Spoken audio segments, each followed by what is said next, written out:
already. Don't you ever sleep?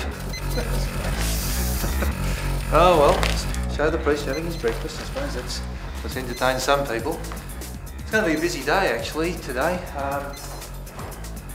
Most people start off with breakfast. I've been going for a couple of hours already. I was up at 6. But it's going to be busy. I've got mass later on in the day down at the shopping centre chapel, and also got to head up to the school, trying to recruit some kids to sing on the back of a truck in a parade that we've got through the city of Geelong in about another week's time.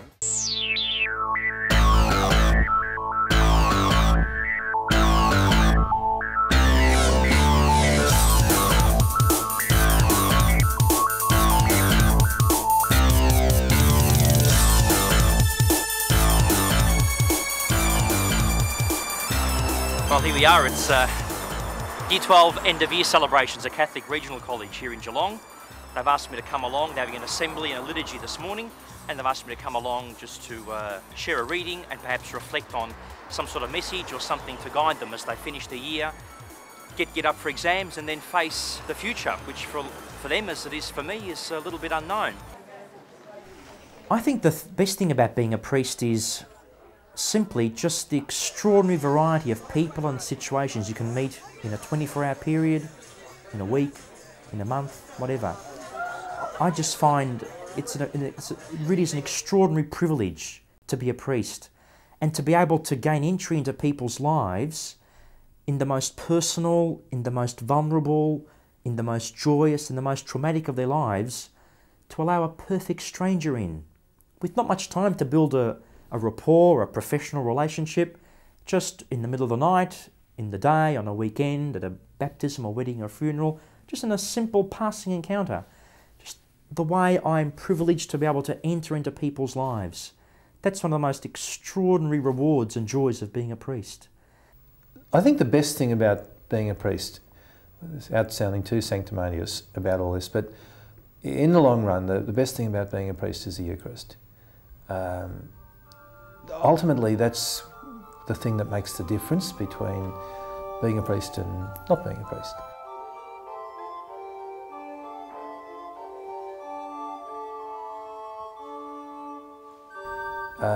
And that sense that it's not just this is what I can do and everybody else sort of kneels down or sits down or stands up and takes notice.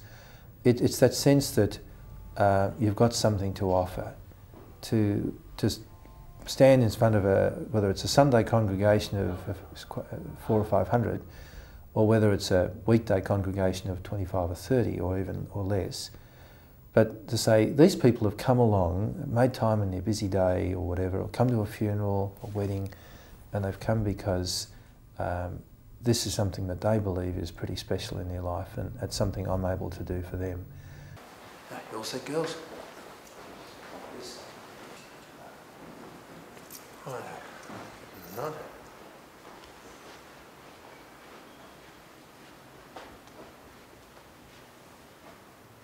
Good morning and welcome to St Mary.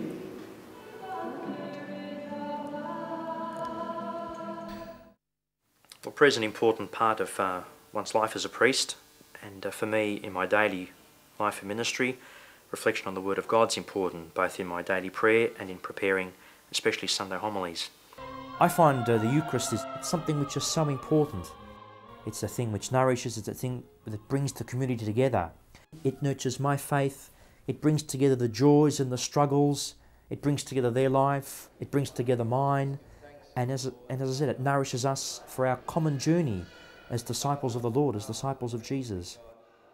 The Eucharist is about doing what Jesus did, and he gathered his friends around him and he took bread and wine and he said, "These are my gifts. This is my body and this is my blood." So it's that whole mystery of Jesus, the risen Christ, being present here, right now, in this gathering. And the priesthood is about living that mystery of Christ in our daily lives, in the struggles and the joys of people's lives.